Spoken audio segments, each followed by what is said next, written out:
Et il y a beaucoup de gens aussi qui sont des opportunistes, qui n'ont aucune conviction. Quand ils viennent dans une dynamique et qu'ils ne trouvent pas leur intérêt immédiatement, ils se transforment en poison. Et c'est là, mieux vaut qu'ils partent pour l'intérêt de la dynamique. Et si nous comparons le petit groupe qui est parti aux milliers de personnes qui ont adhéré au NFD depuis lors, vous verrez que c'est une goutte d'eau dans l'océan.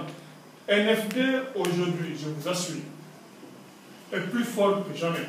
NFD, ces derniers temps, a enregistré beaucoup d'adhésions des avocats, des professeurs, des gens de métier, des hommes et des femmes. Et je vais vous dire, nous sommes l'un des rares partis, d'ailleurs, où les gens eux-mêmes se mobilisent, ils créent des antennes et ils nous appellent pour qu'on valide. Ailleurs, c'est surtout une action suscitée, c'est les gens qui vont créer. Mais aujourd'hui, je vais vous dire, on est invité dans plusieurs pays africains.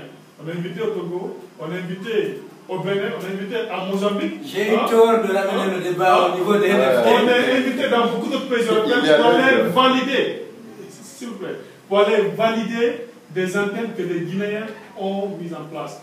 Comme je vous l'ai dit, la Suisse, en Suisse, c'est le week-end passé qu'une fédération a été mise en place. Donc ça montre la bonne santé de NFT.